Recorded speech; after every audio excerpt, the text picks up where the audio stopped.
So കൽക്കി 2898 AD കണ്ടു, കിടിലം പടം. ഈ കൊല്ലം കിട്ടിയതിൽ വെച്ച് ഏറ്റവും നല്ല ബെസ്റ്റ് തിയേറ്റർ എക്സ്പീരിയൻസ് ആണ് എനിക്ക് കിട്ടിയത് ഈ സിനിമയാണ്.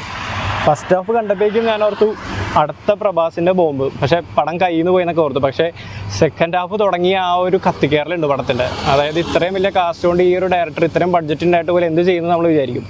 പക്ഷേ ആ ഡയറക്ടർക്ക് ആ ഉള്ളൊരു വിഷൻ, പുള്ളി നല്ല ഗംഭീരമായിട്ട് ചെയ്തിട്ടുണ്ട്. നല്ല കിടിലം പടം. അതായത് സെക്കൻഡ് ഹാഫൊക്കെ നമുക്കിങ്ങനെ ശരിക്കും ഗൂസ്ബം മൊമെൻറ്റ്സ് ആണ് ഉണ്ടായിട്ടുള്ളത്.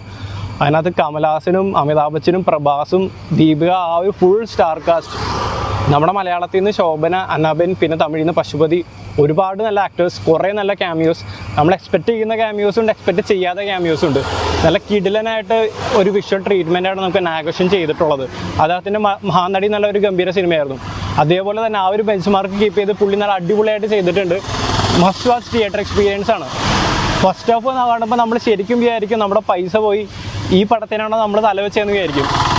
പക്ഷേ സെക്കൻഡ് ഹാഫ് ഒരു രക്ഷയില്ല. കാരണം ഫസ്റ്റ് ഹാഫിൽ ആ ഒരു ലാഗ് വരുന്നത് പ്രഭാസിൻ്റെ ഒരു ക്യാരക്ടറൈസേഷൻ കൊണ്ടാണ്. അദ്ദേഹത്തിൻ്റെ ഒരു ഓറയും കരിസ്മയൊക്കെ പ്രഭാസിൻ്റെ ഫാൻസിന് വേണ്ടിയിട്ട് ചെയ്യുന്നത് കൊണ്ട് തന്നെ കുറച്ച് കോമഡിയും പുള്ളിയുടെ മാനറിസംസും കാര്യങ്ങളൊക്കെ കൊണ്ടുവരാൻ നോക്കിയിട്ടുണ്ട്. അവിടെയൊക്കെ പടം കുറച്ച് ലാഗ് ആവുന്നുണ്ട്.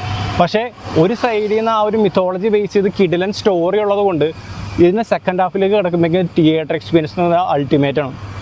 നമുക്കിതിൻ്റെ മിത്തോളജിയുടെ കുറച്ച് അത്യാവശ്യം കാര്യങ്ങളൊക്കെ അറിയാവുന്നവർക്ക് നല്ലപോലെ റിലേറ്റ് ചെയ്യാൻ പറ്റും. എനിക്ക് അത്രയ്ക്ക് അറിയില്ല, പക്ഷേ എന്നിട്ട് പോലെ എനിക്ക് ഒരുപാട് ഗൂസ് മൊമെൻറ്റ്സും നല്ല കിടിലൻ ഒരു തിയേറ്റർ എക്സ്പീരിയൻസ് ആണ് എനിക്ക് കിട്ടിയത്. അപ്പോൾ എന്തായാലും റെക്കമെൻഡ് ചെയ്യുന്നൊരു പടമാണ്. നിങ്ങളെല്ലാവരും പോയി പടം പോയി കാണാം, എന്നിട്ട് അഭിപ്രായം അറിയിക്കാം. Okay, by.